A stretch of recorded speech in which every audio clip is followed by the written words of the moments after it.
ಪ್ರಮುಖ ರಾಜಕಾರಣಿಗಳ ಈ ವರ್ಷದ ಭವಿಷ್ಯ ಹೇಗಿದೆ, ರಾಜಕೀಯದಲ್ಲಿ ಇನ್ನೂ ಎಷ್ಟು ಮುಂದುವರಿತಾರೆ, ಯಾವ ರೀತಿಯಾದ ಸವಾಲುಗಳನ್ನು ಎದುರಿಸಬೇಕಾಗತ್ತೆ, ಇದ್ರ ಬಗ್ಗೆ ಮಾತಾಡ್ತಾ ಇದ್ವಿ. ಈಗ ವಿಜಯೇಂದ್ರ ಅವರು ಈಗ ಸದ್ಯಕ್ಕೆ ಬಹಳ ಕ್ರೂಷಿಯಲ್ ಕಂಡೀಷನ್ ಅಲ್ಲಿ ಇದ್ದಾರೆ. ಯಾಕಂದ್ರೆ ಬಣ ರಾಜಕೀಯ ಜೋರಾಗಿ ಅಬ್ಬರಿಸ್ತಾ ಇದೆ. ಒಂದು ಯಡಿಯೂರಪ್ಪ ಅವರ ಮಗ, ಯಡಿಯೂರಪ್ಪ ಅವರಿಗೆ ಇದ್ದಂಥ ಚಾರ್ಮೇ ಬೇರೆ, ಆ ಚಾರ್ಮ್ ಮಗನಿಗೆ ಬರುತ್ತಾ? ಈಗ ರಾಜ್ಯಾಧ್ಯಕ್ಷರು, ಸೊ ಮುಂದೆ ಅವರಿಗೆ ಯಾವ ರೀತಿಯಾದಂತಹ ಅವಕಾಶ ಸಿಗುತ್ತೆ?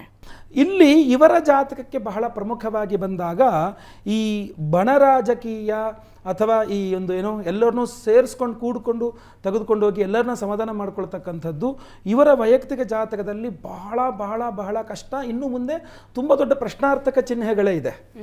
ಈಗಲೇ ಇವರು ತಕ್ಷಣ ಅಂದರೆ ಒಂದು ದಿವಸ ಕೂಡ ಲೇಟ್ ಮಾಡದೆ ಎಲ್ಲರನ್ನೂ ಒಟ್ಟಿಗೆ ಕೂಡಿಸಿ ತೆಗೆದುಕೊಂಡು ಹೋಗ್ಲಿಕ್ಕೆ ಏನು ಬೇಕೋ ಅಷ್ಟು ಪ್ರಯತ್ನಗಳನ್ನು ವ್ಯವಸ್ಥೆಗಳನ್ನು ಇವರು ಕೂಡಲೇ ಮಾಡಲಿಲ್ಲ ಅಂತ ಆದರೆ ಸಾಮಾನ್ಯವಾಗಿ ಇವರು ಮಾಡಲ್ಲ. ಯಾಕೆಂದರೆ ಇದು ಮೀನಲಗ್ನದ ಜಾತಕ ಹಾಗೂ ವೃಶ್ಚಿಕ ರಾಶಿ ಮೀನಲಗ್ನದ ಜಾತಕ ಹಾಗೆಲ್ಲ ಬಗ್ಗುವಂಥದ್ದಲ್ಲ. ನಾನು ಹಾಕಿದ ಗೆರೆಗೆ ಬರಬೇಕು ಬಿಟ್ಟರೆ ನಾನು ಆ ಲೈನ್ಗೆ ಹೋಗಿ ನಿಂತ್ಕೊಳ್ಳಲ್ಲ ಅನ್ನುವಂಥದ್ದು ಜಾತಕ ಇದು. ಬಟ್ ರಾಜಕೀಯದಲ್ಲಿ ಅದರದ್ದು ಒಳ್ಳೆಯದಲ್ಲ ಅನ್ನುವಂಥದ್ದು ನನ್ನ ಅನಿಸಿಕೆ. ಇವರಿಗೆ ಈಗ ಇನ್ನು ಮುಂದೆಯೂ ಸಹ ಅಷ್ಟೇ ವೃಶ್ಚಿಕ ರಾಶಿ ಆಗಿರೋದ್ರಿಂದ ಪಂಚಮ ಶನಿ, ಮೇ ತನಕ ಗುರುಬಲ ಮಾತ್ರ, ಮೇಲೆ ಗುರುಬಲ ಬೇರೆ ಇಲ್ಲ, ಪಂಚಮ ಶನಿ ಬೇರೆ. ಇವರ ವೈಯಕ್ತಿಕ ಜಾತಕದಲ್ಲಿ ಬಹಳ ಸಮಸ್ಯೆ ಇರತಕ್ಕಂಥದ್ದು ರವಿ ನೀಚತ್ವ ಸ್ಥಿತಿಯಲ್ಲಿ, ವ್ಯಯ ನೀಚ ಸ್ಥಿತಿಯಲ್ಲಿ ರವಿ, ಹಾಗೂ ಶುಕ್ರ ಗ್ರಹ ಸಪ್ತಮಾಧಿಪತಿಯಾಗಿ ನೀಚ ಸ್ಥಿತಿಯಲ್ಲಿರ್ತಕ್ಕಂಥ ಶುಕ್ರ. ಇದು ಏನು ಅಂದರೆ ಅಲ್ಲಿ ಪರಿವರ್ತನೆ ಆಗಿದೆ ಬುಧ ಶುಕ್ರಲ್ಲಿ. ಬಟ್ ಸಾಮಾನ್ಯವಾಗಿ ಏನು ತೋರಿಸುತ್ತೆ ಅಂದರೆ ಯಾವಾಗ ನಿಮಗೆ ಸಪ್ತಮಾಧಿಪತಿಯೇ ಚೆನ್ನಾಗಿರಲ್ವೋ, ಸಪ್ತಮಾಧಿಪತಿ ಚೆನ್ನಾಗಿಲ್ಲ, ಸಪ್ತಮದಲ್ಲಿ ಶುಕ್ರ, ಈ ಸಪ್ತಮ ಅನ್ನುವ ಸಮಸ್ಯೆ ಬಂದ ತಕ್ಷಣ ನಿಮಗೆ ಬಾಂಧವ್ಯದ ಅಥವಾ ಫ್ರೆಂಡ್ಶಿಪ್ಪು ಅಥವಾ ದಾಂಪತ್ಯ ಈ ಇನ್ನೊಬ್ಬರನ್ನ ಜೊತೆ ಕೂಡಿಸ್ಕೊಂಡು ಹೋಗ್ತಕ್ಕಂಥ ವಿಚಾರ ಬಂದ್ಬಿಡುತ್ತೆ. ಇಲ್ಲಿ ಶುಕ್ರ ನೀಚತ್ವ ಅನ್ನುವಂಥದ್ದು ಖಂಡಿತವಾಗಿ ಇವರಿಗೆ ಹಿನ್ನಡೆನೆ ಇವರ ಜಾತಕದಲ್ಲಿ. ಜೊತೆಗೆ ರವಿ ನೀಚತ್ವ ಅನ್ನುವಂಥದ್ದು ಇನ್ನೊಂದು ದೊಡ್ಡ ಹಿನ್ನಡೆ.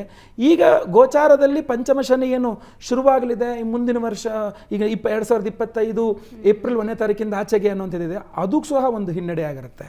ಸೊ ಆದ್ದರಿಂದ ಆಮೇಲೆ ಶನಿ ಆರಾಧನೆಯನ್ನು ಕಡ್ಡಾಯವಾಗಿ, ಆಮೇಲೆ ದುರ್ಗಾರಾಧನೆ ಶುಕ್ರ ನೀಚತ್ವದಿಂದ, ಇದೆರಡು, ಆಮೇಲೆ ರವಿ ಆರಾಧನೆ, ಇದೆಲ್ಲ ಗ್ರಹಗಳಿಗೆ ವಿಶೇಷವಾಗಿ ಆರಾಧನೆಯನ್ನು ಮಾಡಿಕೊಂಡು ಸ್ವಲ್ಪ ಭಕ್ತಿ ಭಾವ ಜಾಸ್ತಿ ಶ್ರದ್ಧಾ ಭಕ್ತಿಯಿಂದ ಮಾಡಬೇಕು. ಅದನ್ನು ಮಾಡ್ಕೊಂಡ್ರೆ ಖಂಡಿತವಾಗಿ ಮುಂದಿನ ದಿನಗಳು ಅನುಕೂಲ ಮಾಡಬಹುದು.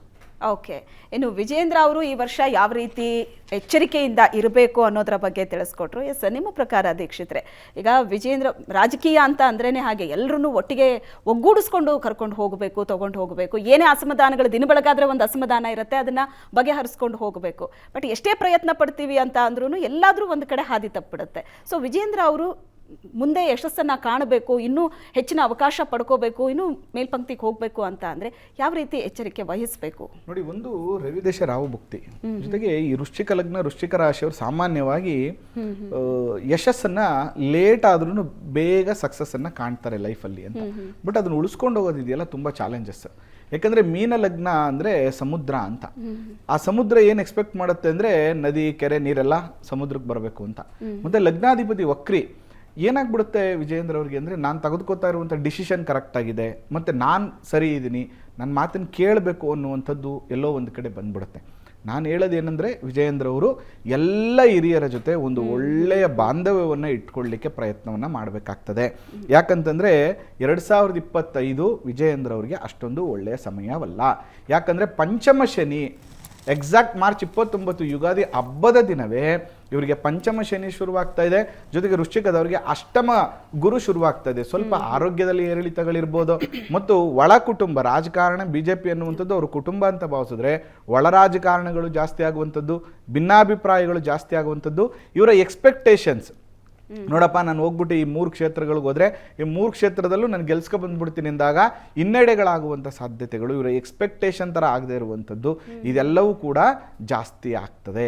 ಅದರಿಂದ ವಿಜಯೇಂದ್ರ ಅವರು ಬಹಳ ಎಚ್ಚರಿಕೆಯ ನಿಲುವುಗಳನ್ನು ತೆಗೆದುಕೊಂಡು ಎಚ್ಚರಿಕೆಯಿಂದ ನಡೆದ್ರೆ ಮಾತ್ರ ಮುಂದಿನ ದಿನಗಳಲ್ಲಿ ಯಶಸ್ಸು ಸಿಗುತ್ತೆ. ಇಲ್ಲಾಂದರೆ ಮತ್ತು ಎಕ್ಸ್ಪೆಷಲಿ ದಯವಿಟ್ಟು 2026ನೇ ಇಸ್ವಿ ಬರೋವರೆಗೂ ಬಹಳ ಹುಷಾರಾಗಿರಬೇಕು ವಿಜಯೇಂದ್ರ ಅವರು. 2025 ಅವರಿಗೆ ಅಷ್ಟೊಂದು ಒಳ್ಳೆ ಸಮಯ ಅಲ್ಲ. ಎಸ್, ಇದು ವಿಜಯೇಂದ್ರ ಅವರ ಜಾತಕ. 2025 ಅವ್ರು ಯಾವ ರೀತಿ ಎಚ್ಚರಿಕೆಯ ಹೆಜ್ಜೆ ಇಡಬೇಕು ಅನ್ನೋದರ ಬಗ್ಗೆ ತಿಳಿಸ್ಕೊಟ್ರು. ಅವರ ಜಾತಕ ಏನು ಹೇಳ್ತಾ ಇದೆ ಅನ್ನೋದರ ಬಗ್ಗೆ ಕೂಡ ವಿವರವಾಗಿ ಹೇಳಿದ್ರು.